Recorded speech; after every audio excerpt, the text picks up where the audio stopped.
Elena Vasquez couldn't remember a time when she didn't feel drawn to music. Growing up in the dusty small town of Pine Creek, where most families worked the surrounding farms and orchards, music was something that came from scratchy radios and old guitars at family gatherings. Classical music, with its grand pianos and orchestras, might as well have been from another planet. Elena's parents had come to America from a small village in Mexico before she was born. They worked long hours in the apple orchards, their hands rough and calloused from years of hard labor. Her father, Roberto, would often hum traditional songs while he worked around their modest home, and her mother, Lucia, had a sweet voice she used to sing Elena to sleep. But formal music education wasn't something people like them could afford or even think about. Their small house sat at the end of a dirt road, with a front porch that sagged slightly in the middle. The walls were thin, and in winter the wind would find its way through cracks they could never quite seal.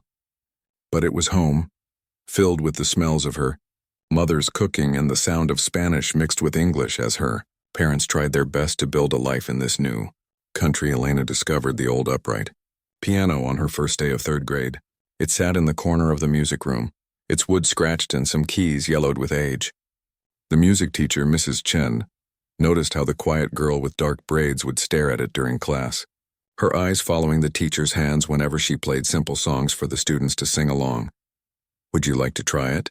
Mrs. Chen asked one day after class when she caught Elena lingering by the piano, one finger hovering just above a key without quite daring to press it. Elena nodded, her heart beating so fast she thought it might burst from her chest. That first note, a middle C that rang out clear and true, changed something inside her. It was like finding a piece of herself she never knew was missing. Mrs. Chen didn't have time for private lessons, but she let Elena come in during lunch breaks and after school. "Just be careful with it," she said, showing her how to position her small hands on the keys. Elena learned quickly, her ears picking up melodies she heard just once. Without formal training or money for lessons, she taught herself to play by listening and watching. She borrowed books from the library about reading music, the pages worn from being checked out by generations of students before her. At night, she practiced finger positions on her worn bedspread, imagining the sound each movement would make on real keys. By high school, Elena had become good enough that Mrs. Chen would ask her to play for school assemblies. But high school brought other realities too. Her family needed money, and Elena started working after-school cleaning houses in the wealthy neighborhood on the other side of town. Sometimes the houses had pianos, and if she finished early, she would ask permission to play for a few minutes. Most people said yes out of curiosity, surprised to see their cleaning lady transform at the keyboard. "You have a gift," one woman told her, watching Elena's hands move across her baby grand. "Have you thought about music school?" Elena just smiled politely. Music school was as distant a dream as the moon. When she graduated high school, full-time work became a necessity. Her father's back had given out after years in the orchards, and medical bills piled up. College wasn't an option, let alone music school. Life went on. Elena cleaned houses, then offices, then landed a job as part of the cleaning staff at the National Conservatory in the city. She took the 2-hour bus ride each way, leaving home while the stars were still out and returning long after dark. The pay was better than anything available in Pine Creek, and she sent most of it home to help her parents. The National Conservatory was a different world. Housed in a grand old building with marble floors and high ceilings, it was where the most talented young musicians came to study. During the day, the hallways filled with the sounds of violins, cellos, flutes, and pianos, each room containing someone working to perfect their art. Elena cleaned those rooms after hours. When the building emptied of students and teachers, she emptied trash bins filled with discarded sheet music, dusted piano keys still warm from hours of practice, and mopped floors where eager feet had tapped out rhythms all day. Sometimes she would find forgotten items, a coffee cup, a scarf, sheet music covered in pencil marks, small glimpses into the lives of people who lived in the world she dreamed about. It was Rosa, another cleaning woman who had worked at the conservatory for 20 years, who first caught Elena playing. It was past midnight and Elena thought everyone had gone. The grand piano in practice room 7, her favorite room because the acoustics made even simple pieces sound richer, had called to her like it did most nights. Just 5 minutes, she told herself, setting down her mop. She was playing a piece she had memorized after hearing a student practice it dozens of times, Chopin's Nocturne in E-flat major. Her eyes were closed, her body swaying slightly with the music when a voice startled her. "I knew it was you," Rosa said, standing in the doorway with her cleaning cart. "I've been hearing someone play late at night for months. The security guard thought we had a ghost." Elena jumped up, her face burning with shame. "I'm sorry. I know I shouldn't touch the instruments. Please don't tell." Rosa waved away her apology. "Girl, if I could play like that, I'd do more than just touch them. I'd sleep under them." She came into the room and sat on a nearby chair. "How long have you been playing?" "Since I was 8, Elena said. "But I've never had real lessons." Rosa shook her head in wonder. "And you can play like that? Someone needs to hear you." But Elena shook her head firmly. "No, I could lose my job. I need this job, Rosa." Over the next few years, Rosa became Elena's confidant and protector. She would keep watch while Elena played, warning her if security was making rounds. Sometimes she would bring sheet music she had rescued from the trash, pieces discarded by students who had mastered them or given up on them. "You're 35 years old, cleaning toilets when you should be on stage," Rosa would say. But Elena just smiled. Dreams were nice, but reality was paying bills and helping her aging parents. The conservatory became her secret school. She learned by watching students during the day while she cleaned the observation windows of practice rooms. She absorbed theory by picking up abandoned textbooks and reading them on her bus rides home. At night, when the building was empty, the music inside her found its way out. There were close calls. Once, a night security guard heard her playing and came to investigate. Elena had to hide in a supply closet until he left, her heart pounding. Another time, a professor working late walked into the room just as she was finishing a Beethoven sonata. Fortunately, he was half asleep and seemingly thought she was a student with odd practice hours. Elena's hands told the story of her double life. Rough and red from cleaning chemicals, they still moved with surprising grace across piano keys. She used cheap hand cream to try to keep them from cracking in winter, and wore gloves when cleaning with harsher products. Still, they were the hands of a working woman, not a pianist. She never complained about her life. She had a steady job, a small but clean apartment she had finally been able to afford in the city to avoid the long commute, and her parents were cared for. Music was her private joy, a secret garden she tended in the quiet hours when no one was watching. Then came the night that changed everything, the night when her two worlds collided. The conservatory was hosting a special guest the next day, Maestro Victor Kravitz, a world-renowned conductor known for his brilliant interpretations of the Romantic composers and his equally renowned temper. The entire building had been cleaned to perfection for his visit. Elena had spent hours polishing the brass handrails in the main hall until they gleamed like gold. It was nearly midnight when she finished her shift.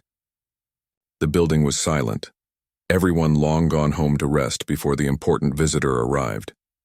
Elena walked down the main hallway toward the exit, her footsteps echoing on the marble floor.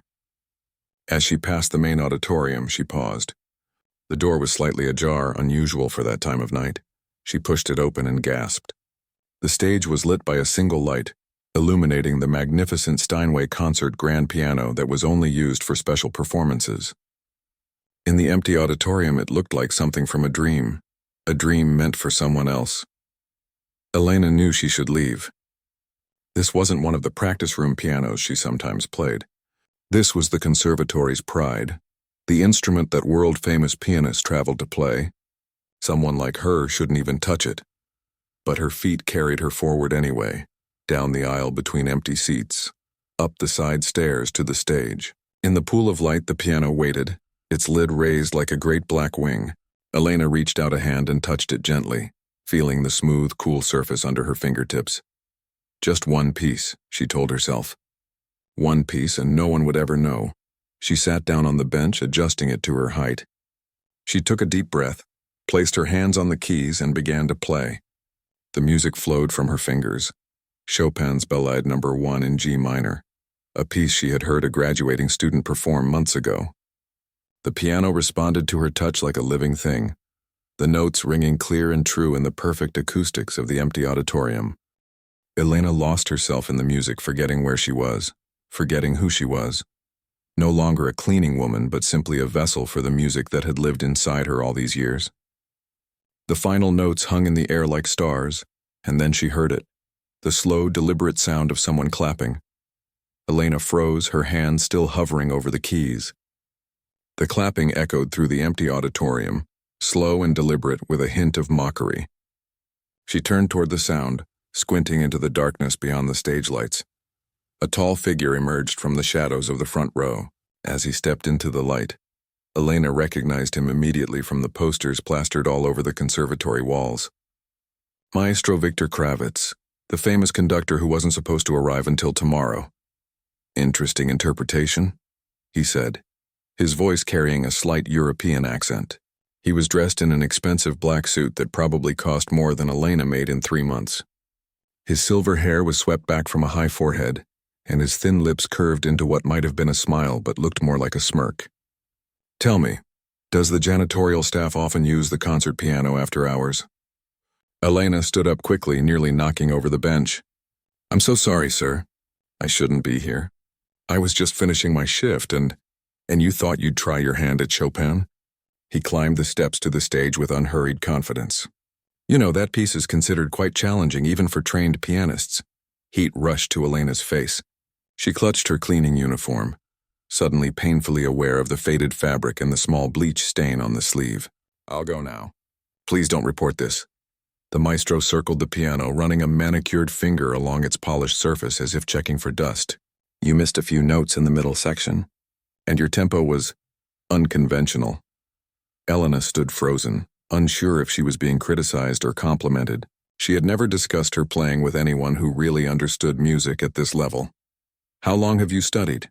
He asked, eyeing her with curiosity. I haven't, sir. Not formally. Elena's voice was barely a whisper. This caught his attention.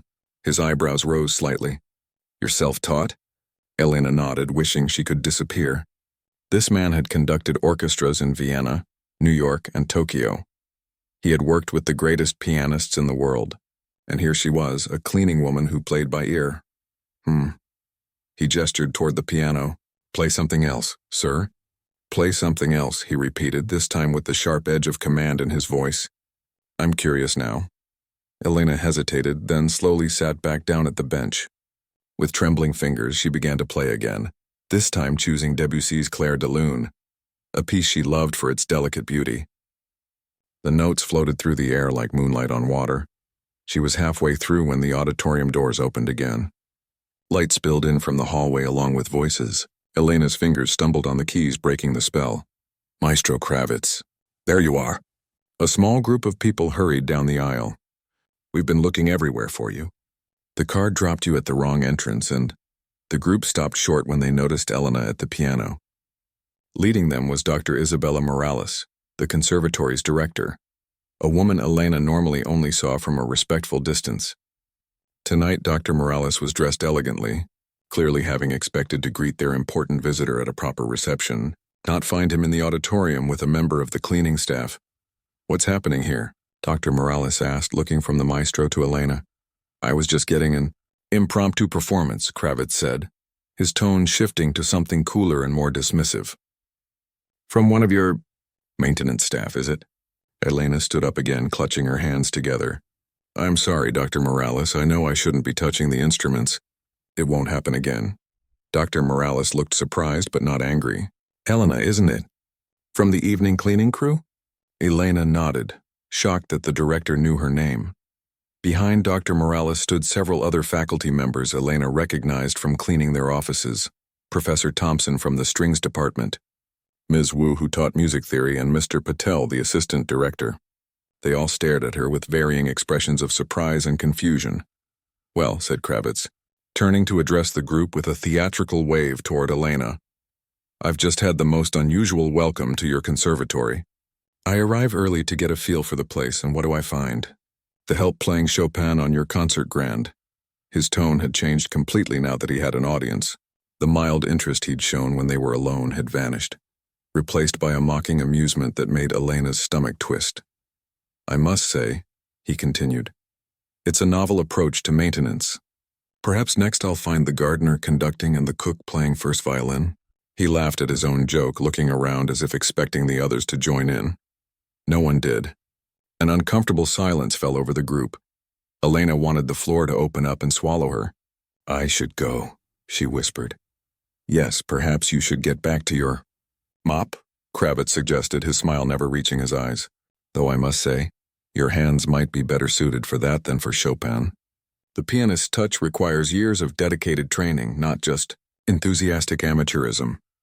Each word struck Elena like a physical blow. She had always known her playing wasn't at the level of the students and performers at the conservatory. But to hear it stated so bluntly, so cruelly, in front of these people, that's enough. "Maestro," Dr. Morales said suddenly, her voice firm. "Elena, thank you for staying late tonight. You can finish tomorrow." It was a kindness, a dismissal that preserved what little dignity Elena had left. She nodded gratefully and began to walk off the stage, keeping her eyes on the floor to hide the tears threatening to spill over. "Wait." Dr. Morales's voice stopped her. "Before you go, I'm curious. How long have you been playing the piano?" Elena hesitated. "Since I was 8, ma'am. But just teaching myself." 27 years of self-taught practice, Dr. Morales mused, then turned to Kravitz. "That's dedication, wouldn't you say, Maestro?" Kravitz shrugged. "Dedication, perhaps. Talent is another matter entirely." Dr. Morales's expression hardened slightly. "I've found that talent takes many forms and appears in unexpected places." "Indeed," Kravitz replied smoothly. "But we cannot call every pleasant hobby a talent. That diminishes those who have dedicated their lives to perfecting their craft." He gestured toward the piano. "This instrument deserves the touch of trained hands, not well-meaning amateurs." Elena felt something shift inside her. The shame was still there, burning hot in her chest, but alongside it rose a flicker of something else, a quiet anger. Who was he to judge her, when he knew nothing of her life or her love for music? "With all due respect, Maestro," she said softly, surprising herself, "music belongs to everyone, not just those who can afford lessons." The room went silent. Kravitz stared at her, clearly not used to being challenged, especially not by someone he considered so far beneath him. After a moment, his surprise gave way to a cold smile. "How democratic. But you see, my dear, while anyone can make noise on an instrument, not everyone can make music. Just as anyone can throw paint at a canvas, but few can create art." He turned to the others. "Now I believe there was mention of a reception. I've had a long flight, and this little diversion has been entertaining, but I would appreciate some proper refreshment." As the group prepared to leave, Dr. Morales held back, watching Elena with an expression that seemed almost calculating. "Elena," she said suddenly, "how familiar are you with the program for the charity showcase next month?" The question caught Elena off guard. "I've seen the posters, ma'am, and I've heard some students practicing pieces from it."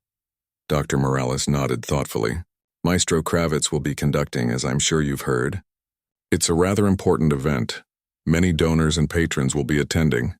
Kravitz, who had been speaking with Mr. Patel, turned at the mention of his name.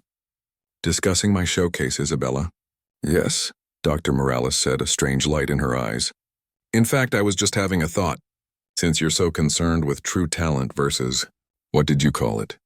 Enthusiastic amateurism?" Kravitz nodded, looking amused. "A polite term, I thought." "What if we put your judgment to the test?" Dr. Morales suggested. "The showcase includes several piano pieces. What if Elena here were to perform one of them?" Elena gasped. Dr. Morales, "No." But the director continued, "If your assessment is correct, Maestro, then it should be immediately obvious to our audience of music lovers. And if not?" She left the sentence hanging. Kravitz laughed, a sharp sound that bounced off the high ceiling. "You can't be serious, Isabella. This is a prestigious event, not an open mic night at a local bar." "I'm absolutely serious," Dr. Morales replied, "unless you're not confident in your evaluation." The challenge was clear, and from the sudden tightening of Kravitz's jaw, Elena could see it had hit its mark. The maestro's reputation rested on his ability to identify and nurture talent. To back down now would suggest uncertainty in his own judgment. "Fine," he said after a moment. "Let your cleaning woman play. It will be a novel interlude, if nothing else." He looked at Elena with dismissive confidence. "Perhaps it will even help our donors appreciate the true artists all the more." Elena found her voice at last. "Dr. Morales, please, I can't."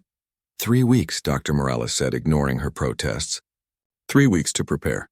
We'll add you to the program. Just one piece. She turned to Kravitz. Unless you think that's too much time. She could have 3 years. Kravitz replied with a wave of his hand. Some things can't be rushed. Artistry is born, not made in a few weeks. The faculty members looked at each other, clearly uncomfortable with the tension in the room. Professor Thompson cleared his throat. Perhaps we should discuss this tomorrow. The reception? Yes, Kravitz agreed, already turning to leave. We've spent enough time on this little drama. I'm sure it will be a memorable addition to the showcase one way or another. As the group filed out, Dr. Morales lingered behind. When they were alone, Elena turned to her, her voice shaking. Why did you do that? I can't perform at the showcase. I'm not a real pianist. I'm the cleaning woman. Dr. Morales' expression softened. You're more than that, Elena. I've heard you play before. You have? Elena asked, stunned. The director nodded. Late nights when I've worked in my office. The sound carries down the hallway. She smiled slightly. I never said anything because you seem to prefer your privacy. But I know talent when I hear it, regardless of who's playing. Elena shook her head, her throat tight. He's right, though. I don't have training. I can't read music well. I play by ear and memory. I'll embarrass myself. And you. Perhaps, Dr. Morales acknowledged. Or perhaps you'll surprise everyone, including yourself. She patted Elena's shoulder gently. Think about it. This could be an opportunity. After Dr. Morales left, Elena sat alone on the stage for a long time, the echo of the maestro's mocking laughter mixing with the memory of his earlier. Genuine question. Play something else. An opportunity, Dr. Morales had called it. But it felt more like standing at the edge of a cliff looking down into darkness. 3 weeks to prepare for something she'd never dreamed of doing. 3 weeks to prove herself, or to prove Kravitz right. Elena stood slowly and walked toward the exit, turning off the stage light as she left. In the darkness, the piano was just a shadow, its presence looming larger than ever in her mind. Elena barely slept that night. She lay in her small apartment, staring at the water stains on the ceiling, replaying the evening's events over and over in her mind. The maestro's mocking voice, Dr. Morales' unexpected challenge, the looks on the faces of the faculty members. It all swirled in her thoughts, keeping rest at bay. By morning, she had made up her mind. She would thank Dr. Morales for the opportunity, but decline. She couldn't risk losing her job, which she needed to support herself and help her parents. And she certainly couldn't face the humiliation of performing poorly in front of a hall filled with sophisticated music lovers and donors. She arrived at work early, determined to speak with Dr. Morales before beginning her shift. The conservatory was quiet, with only a few early students practicing in distant rooms. Elena made her way to the administrative wing, her work shoes squeaking slightly on the polished floor. Dr. Morales' office door was open, warm light spilling into the hallway. Elena paused, gathering her courage, then knocked softly on the doorframe. Dr. Morales looked up from her desk, her glasses perched on the end of her nose. When she saw Elena, she smiled and gestured for her to come in. Elena, I was hoping you'd stop by. Dr. Morales. About last night, Elena began, clasping her hands together to keep them from trembling. Before you say anything, Dr. Morales interrupted gently. I want to apologize. I put you in an uncomfortable position without consulting you first. That wasn't fair. The apology caught Elena off guard. She had expected to be the one apologizing, for touching the concert piano, for causing a scene. It's all right, Elena said, but I came to tell you that I can't do it. The showcase, I mean. I'm not a performer. I'm just... She gestured at her uniform. A cleaning woman? Dr. Morales finished, raising an eyebrow. Is that all you are, Elena? Elena fell silent, unsure how to respond. Dr. Morales stood and walked to a small bookshelf, running her fingers along the spines of various music books. Do you know why I became a musician, Elena? Elena shook her head. Because when I was 10 years old, I heard a street performer playing violin in Mexico City. He was sitting on a crate, his case open for coins, his clothes worn and patched. But when he played, she closed her eyes briefly. When he played, none of that mattered. For those few minutes, he wasn't poor or uneducated or struggling. He was an artist, creating something beautiful that touched everyone who heard it. She turned back to Elena. Music doesn't care about credentials or fancy training or expensive clothes. It cares about what's in here. She tapped her chest. And you have that, whether you believe it or not. Elena felt tears welling in her eyes. But I don't even know how to read music properly. I play by ear. So did Ray Charles, Dr. Morales replied with a small smile. So did countless jazz greats. Different paths, same destination. She paused. I'm not saying it won't be hard. But I believe you can do this. Not just perform, but show people that music belongs to everyone. Including cleaning women who play by ear. A long silence filled the room as Elena considered these words. Finally, she asked, "What would I even play?" Dr. Morales' smile widened. "That's the spirit. Let's figure it out together." For the next hour, they discussed possibilities. The showcase program already included several classical pieces that Elena had heard students practicing. Dr. Morales suggested Rachmaninoff's Piano Concerto No. 2, challenging, emotional, and perfect for showcasing raw talent. But it's so difficult, Elena protested. Professional pianists spend months perfecting it. Yes, Dr. Morales agreed, but you won't be judged as a professional. You'll be judged as someone with 3 weeks of preparation and a lifetime of passion. Those are different standards. When Elena left the office, she felt a strange mix of terror and exhilaration. She had agreed to try, but she had no idea how she would manage to learn such a complex piece in just 3 weeks, especially while continuing to work her regular shifts. That afternoon, while cleaning the practice rooms, Elena found a note taped to her supply cart. "My office, 5 p.m., it read, signed by Dr. Morales. When she arrived, she found not only the director but also an elderly Asian man she didn't recognize. "Elena, this is Professor Zhang," Dr. Morales said. "He taught piano here for 30 years before retiring last spring." Professor Zhang studied Elena with kind but penetrating eyes. "Dr. Morales tells me you have an interesting challenge ahead." "Professor Zhang has agreed to help you prepare," Dr. Morales explained. "He'll work with you in the evenings after your shift." Elena stared at them both in disbelief. "Why would you do this for me?" Professor Zhang smiled, the corners of his eyes crinkling. "Because Isabella asked me to, and because I'm curious to see what you can do." He reached into a battered leather satchel and pulled out a recording. "First, let's listen together. Then you play what you hear." That night marked the beginning of the most intense 3 weeks of Elena's life. By day, she continued her cleaning duties, trying to ignore the whispers that followed her through the halls as word spread about her upcoming performance. By night, she worked with Professor Zhang, soaking up his guidance like a sponge. He was a tough teacher, but never cruel. When he saw how Elena struggled with reading music, he adapted his approach, focusing on her strengths, her remarkable ear, her natural sense of rhythm, and her emotional connection to the music. "Your hands," he said one night, taking her rough red fingers in his. "They tell me you work hard. Good. Piano requires hard work too." Elena's hands were a constant challenge. Years of cleaning had left them cracked and calloused. The chemicals she used daily made her fingertips sensitive and sometimes painful. She began wearing gloves while cleaning and rubbing olive oil into her hands each night, trying to keep them supple enough for the delicate control the piano required. As the days passed, Elena's life fell into a new rhythm. Wake at dawn, work until afternoon, practice with Professor Zhang until late evening, then return to her apartment to collapse into exhausted sleep, only to begin again the next day. She barely ate, losing weight she couldn't afford to lose. Dark circles formed under her eyes. But still, she played. Word of her story spread through the conservatory. Most students and faculty were skeptical or amused by the idea of a cleaning woman performing in the prestigious showcase. But a few were genuinely curious.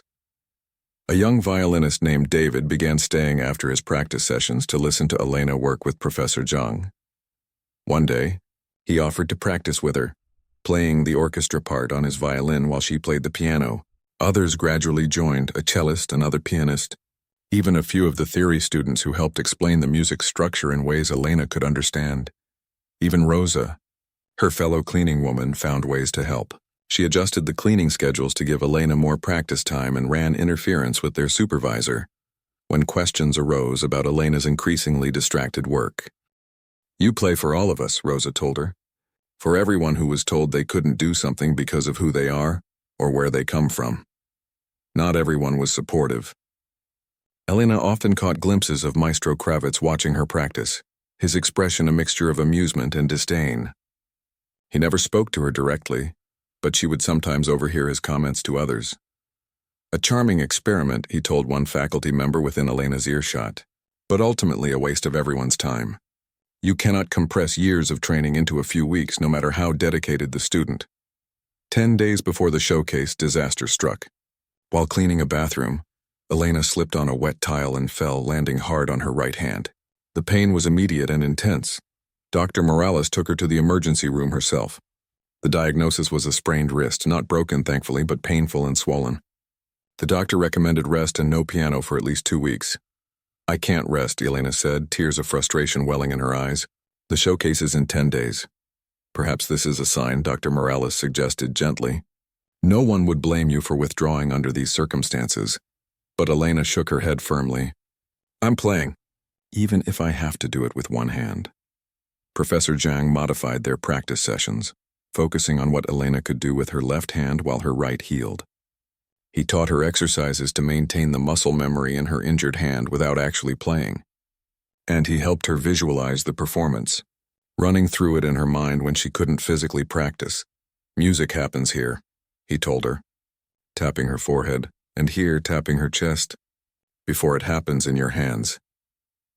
The injury forced Elena to take time off from her cleaning duties, which meant no income for those critical days. When she worried about making rent, she discovered that some of the conservatory staff had taken up a collection to help her through. The gesture brought her to tears. Why are you all helping me? She asked Professor Zhang one evening. I'm nobody. Nobody is nobody, he replied. And those who say you are nobody, they are the ones who cannot see. He paused, considering his next words carefully. Maestro Kravitz is a great conductor, but he has forgotten something important. Music is not just about perfection. It is about connection. You have that. Now you must show everyone else. As the showcase approached, Elena's wrist slowly improved. It still ached, especially after long practice sessions, but she could play. Not perfectly. The injury had cost her precious practice time, but passably. Professor Zhang declared himself satisfied with her progress given the circumstances. The night before the performance, Elena couldn't sleep. She sat at her kitchen table, massaging her wrist and staring at her hands. They were the hands of a working woman, strong, scarred, with short nails and rough patches. Not a concert pianist's elegant manicured fingers, but they were her hands, and tomorrow they would play for an audience larger than she had ever imagined. She thought about calling her parents to invite them, but decided against it. If she failed, she didn't want them to witness it. If she succeeded, well, that seemed too much to hope for. As dawn broke, Elena finally dozed off, her head resting on her arms at the table. She dreamed of music, of floating notes, and of a little girl discovering an old upright piano in a school music room, pressing a key for the first time and feeling her world change forever. Elena woke with a start, her neck stiff from sleeping at the table. Sunlight streamed through her small kitchen window, and for a moment she was confused about what day it was. Then it hit her. Today was the day before the showcase. Her last full day to practice. She flexed her injured wrist gingerly. The swelling had gone down, but a dull ache remained, especially when she stretched her fingers. It would have to be good enough. After a quick shower and a breakfast she barely tasted, Elena headed to the conservatory. Dr. Morales had arranged for her to use one of the practice rooms all day. It was a Saturday, which meant fewer students around to watch and whisper. The conservatory felt different on weekends, quieter, more peaceful. Elena made her way through the grand entrance hall, her footsteps echoing on the marble floor. It struck her as strange that she now walked these halls as a pianist preparing for a performance, not as the woman who cleaned them. When she reached practice room 12, she found Professor Zhang already waiting for her, a thermos of tea in hand. "How is the wrist today?" he asked without preamble. "Better," Elena replied, rotating her hand to demonstrate. "Still sore, but I can play." He nodded, satisfied. "Today we practice performance, not technique. Technique is what you do. Performance is who you are when you play." They spent the morning on the first movement of the concerto. Professor Zhang was unusually demanding, stopping Elena repeatedly to correct small issues of timing and expression. By noon, they had only made it halfway through the movement. During their lunch break, Elena had brought a sandwich, which Professor Zhang insisted she eat completely. Rosa appeared at the door. I brought you something, she said, holding out a small jar. My grandmother's remedy for pain. Rub it on your wrist before you play. Smells terrible, works wonders. Elena accepted the gift gratefully. Rosa, I'm so nervous. What if I make a fool of myself? Rosa sat down beside her on the practice room bench. Listen to me. I've cleaned this place for 20 years. I've seen hundreds of students come and go, some with all the training money can buy, some with natural gifts, but I've never seen anyone who plays with their whole heart like you do. She took Elena's rough hands in hers. These hands have worked hard all their life. They know how to keep going when it hurts. They know how to create beauty even when everything is difficult. Trust them. After Rosa left, Elena opened the jar and wrinkled her nose at the pungent herbal smell, but she dutifully applied the ointment to her wrist. Whether from the remedy or the encouragement, she felt stronger when she returned to the piano. The afternoon practice went better. Professor Zhang seemed pleased with her progress, though he revealed little in his serious expression. As evening approached, more visitors dropped by. David, the young violinist, came with several friends from the student orchestra. They had been practicing the concerto too and wanted to play through it once with Elena. Just to get a feel for playing together, David explained, since tomorrow will be our only rehearsal with Maestro Kravitz. Elena felt a flutter of panic. She had been so focused on learning her part that she had almost forgotten she would be playing with a full orchestra, conducted by the very man who had mocked her abilities. The impromptu rehearsal with the students was rough but useful. Elena made several mistakes, her injured wrist protesting after hours of practice. But there were moments, brief, shining moments, when everything came together and the music soared. After the students left, Professor Zhang handed Elena a cup of tea. Enough for today. Rest your hands. But there's still so much to fix, Elena protested. The cadenza in the first movement, the transition in the second. If you haven't learned it by now, one more night won't make the difference, he interrupted gently. What your body needs is rest. What your mind needs is confidence. As they packed up to leave, Dr. Morales appeared at the door, holding a garment bag. Elena, I'm glad I caught you. I brought you something for tomorrow. Inside the bag was a simple but elegant black dress. I thought you might need something to wear, Dr. Morales explained. This belonged to a former student who left it behind years ago. I think it's your size. Elena touched the fabric in wonder. It's beautiful. But I can't accept. You can and you will, Dr. Morales said firmly. Every performer deserves to feel their best on stage. Professor Zhang nodded approvingly. Good. Now home. Sleep. No practicing tonight. But when Elena returned to her apartment, sleep was impossible. Her mind raced with fragments of the concerto and her fingers twitched, playing phantom keys on her bedspread. Every time she closed her eyes, she saw the auditorium filled with people all staring at her, waiting for her to fail. Around midnight, she gave up and called her parents. Mija, what's wrong? Her mother asked, immediately sensing her distress. It's so late. Elena hadn't told them about the showcase, afraid of getting their hopes up. Now the words poured out. How she had been caught playing the conservatory's piano. The challenge from Dr. Morales. The weeks of preparation, everything. When she finished, there was a long silence on the other end of the line. Papa and I will be there, her mother said finally. Wild horses couldn't keep us away. But it's a 3-hour bus ride and Papa's back is much better. Her father's voice cut in as he picked up the extension. And I would crawl there if I had to. My daughter playing in a real concert hall? I wouldn't miss it for the world. Elena felt tears spill down her cheeks. What if I fail? Then you fail, her father said simply. And the next day the sun still rises and you're still our daughter, and we're still proud of you. But Elena, mijija, I don't think you will fail. After talking with her parents, Elena felt calmer. She finally drifted off to sleep, lulled by her father's confidence and her mother's love. The next morning dawned bright and clear. Elena arrived at the conservatory early for the single rehearsal with the orchestra and Maestro Kravitz. Her stomach was in knots as she approached the auditorium. Clutching the sheet music she still couldn't fully read but had memorized by heart.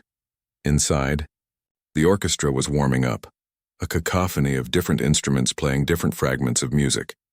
On stage, Maestro Kravitz was speaking animatedly with several of the principal players. Elena stood in the doorway, suddenly overwhelmed. This was real. This was happening. She was about to rehearse with a professional orchestra, under the direction of a world-famous conductor who believed she had no business being there. You came. Dr. Morales appeared beside her, smiling. Good. I was half afraid you might run away in the night. I considered it, Elena admitted. Well, I'm glad you didn't. The dress fits? Dr. Morales gestured to the garment bag Elena carried. Yes, perfectly. Thank you again. Dr. Morales squeezed her arm encouragingly. Remember, you've earned your place here today. Now go show them why. The rehearsal was a blur. Maestro Kravitz acknowledged Elena with a curt nod and launched immediately into directions for the orchestra. He barely spoke to her directly, treating her as if she were merely an inconvenient addition to his carefully planned program. We'll take it from the top, he announced. Ms. Vasquez, try to keep up. The orchestra began to play the powerful opening of the concerto. Elena's entrance came after a lengthy orchestral introduction. She used those moments to calm her breathing, to feel the music flowing around her, to prepare. When her moment came, she began to play. Almost immediately, Kravitz stopped the orchestra. Ms. Vasquez, he said, his voice carrying across the auditorium. The tempo is quite specific here. You're dragging. Elena nodded and tried again. This time he stopped her for playing too loudly during a delicate passage. Then for not connecting phrases smoothly enough. Each criticism was delivered with cold precision, not overtly rude but lacking any warmth or encouragement. After 40 minutes of this, Elena's confidence was in tatters. Her wrist ached fiercely, and she had made more mistakes than she could count. I think that's as good as it's going to get, Kravitz said finally, checking his watch. The showcase begins at 7 p.m. sharp. Be backstage by 6:30. Without waiting for a response, he turned to the orchestra. Let's move on to the Beethoven. Elena gathered her music and left the stage, feeling dismissed and defeated. In the wings, she found Professor Zhang waiting. That bad? He asked, noting her expression. Worse, she replied. I don't think I can do this. He considered her for a moment, then said, Come with me. He led her to a small, unused dressing room backstage and closed the door. From his pocket, he produced a worn photograph and handed it to her. It showed a young Asian man standing on a makeshift stage, a violin tucked under his chin, playing for a crowd of people in what looked like a refugee camp. Tents and makeshift shelters visible in the background. Shanghai, 1949, Professor Zhang said quietly. Civil War. My family fled to Taiwan. We lost everything. Our home, our possessions, my father's position at the university. We lived in that camp for 2 years. Elena looked at the photo more closely. Is this you? He nodded. 14 years old. Our neighbor had smuggled out his violin. He let me play sometimes. You were a violinist. Elena had always assumed he had been a pianist. I was nothing, he corrected. A refugee boy with no training, no instrument of my own. But I played for the camp because it brought people joy in a dark time. He tapped the photo. Look at their faces. Elena could see it, the expressions of the people listening. Despite their circumstances, they were transported, lifted momentarily from their troubles by the music. This is why we play, Elena, Professor Zhang said softly.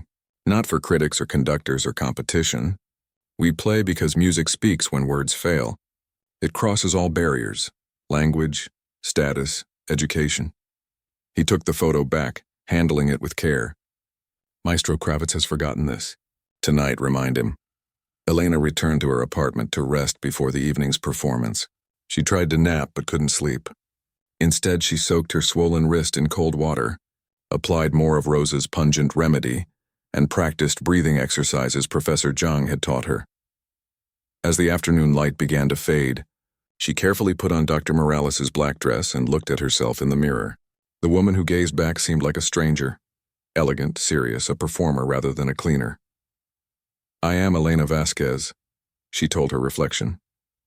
I may not be a trained pianist, but tonight I am a musician. She picked up her bag and headed back to the conservatory for the most important night of her life. The conservatory buzzed with excitement. Well-dressed patrons filled the lobby, sipping champagne and chatting animatedly. Donor plaques gleamed on the walls, catching the light from crystal chandeliers. The annual charity showcase was not just a musical event, but a social one, a chance for the wealthy supporters of classical music to see and be seen. Backstage was a different world. Musicians in formal black attire warmed up, adjusted bow ties, and battled nerves. Elena sat alone in the small dressing room Professor Zhang had shown her earlier, trying to calm the storm in her stomach. The black dress fit perfectly, making her look like she belonged here. But did she? A gentle knock interrupted her thoughts. 5 minutes to places, called a stage manager. Elena rose, smoothed her dress, and opened the door. In the hallway, she nearly collided with Maestro Kravitz. He was resplendent in his formal conductor's attire, his silver hair perfectly styled, his posture commanding. For a moment, they stood face to face. Elena expected a cutting remark or at least a look of disdain. Instead, he merely nodded and said, "Ms. Vasquez," before continuing down the hall. Something about his neutral tone bothered her more than mockery would have. It was as if he had already dismissed her, already decided her performance would be so insignificant it wasn't worth his concern.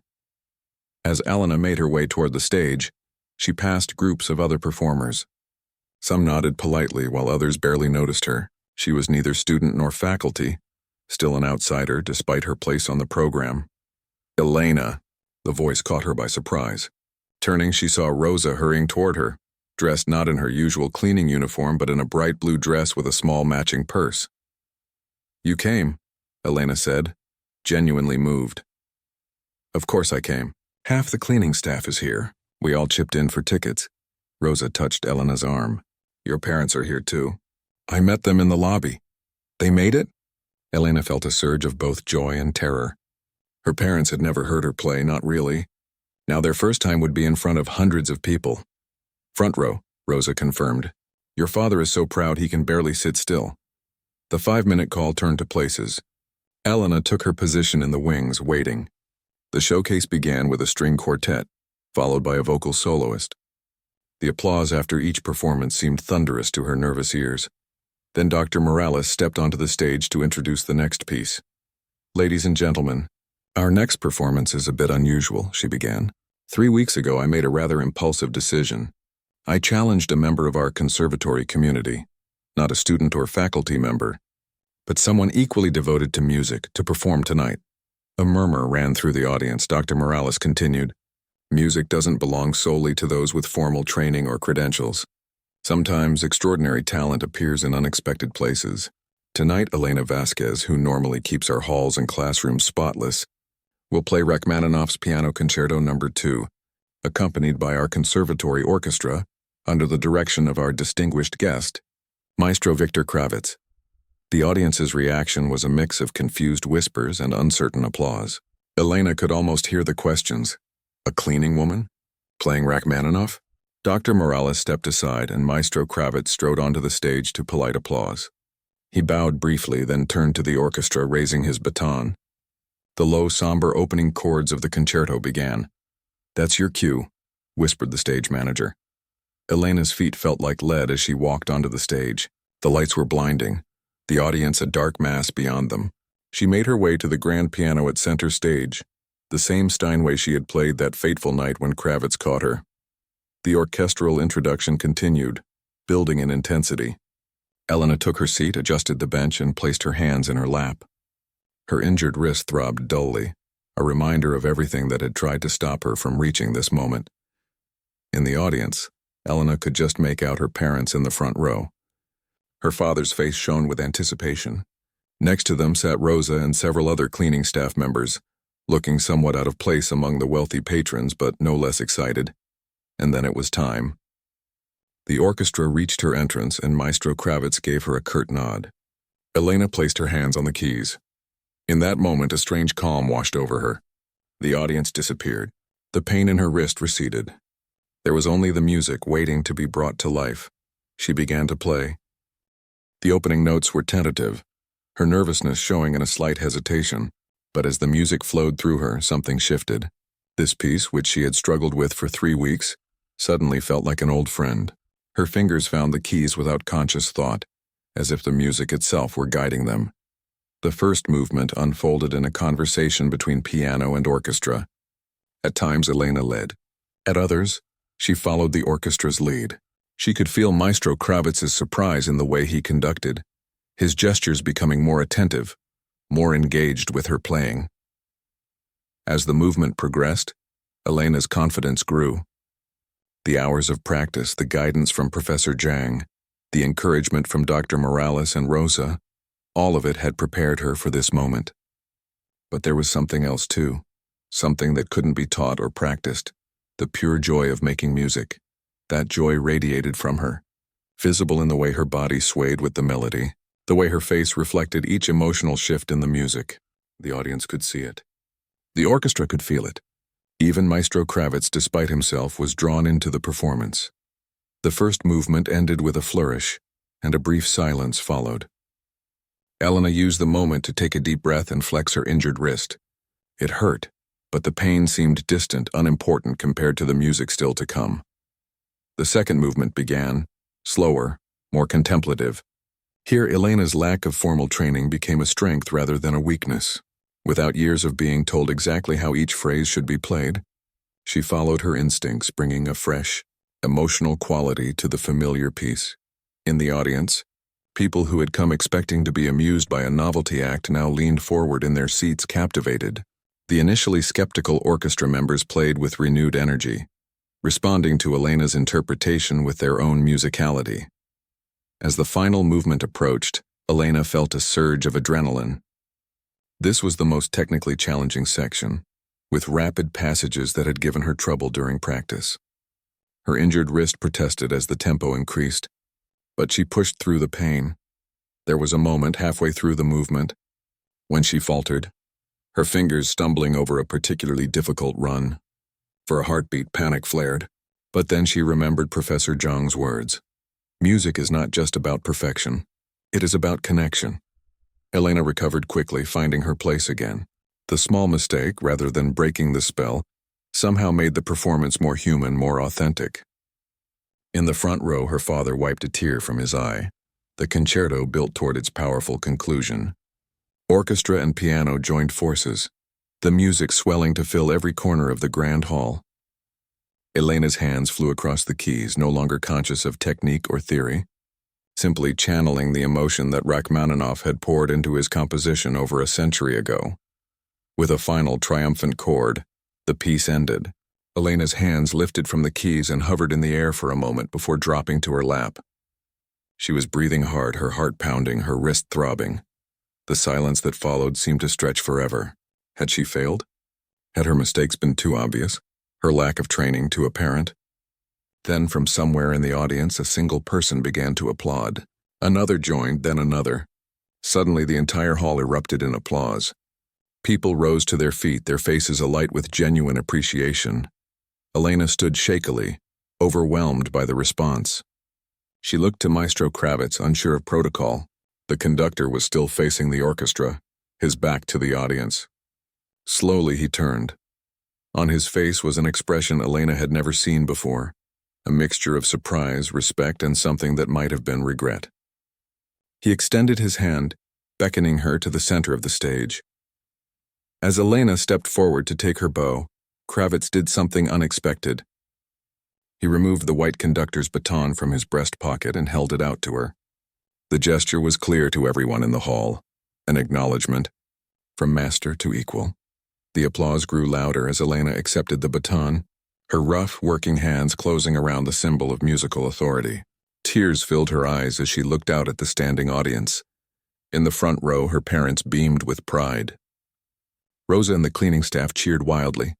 Dr. Morales nodded in satisfaction. And in the wings, Professor Zhang stood with his hands clasped, a small smile on his weathered face. As the applause continued, Elena realized that something fundamental had changed. Tomorrow she would still be Elena Vasquez. She would still have bills to pay and responsibilities to meet, but she would never again be just a cleaning woman. Music had been her private joy, her secret garden. Now it was something she shared with the world, and the world, against all expectations, had embraced it, had embraced her with open arms. In that moment of triumph, Elena thought of all the people who, like her, had hidden talents and secret dreams. People who had been told they didn't belong in certain spaces, who didn't have the right background or education or connections. Tonight was for them too. A reminder that sometimes The most beautiful music comes from the most unexpected places.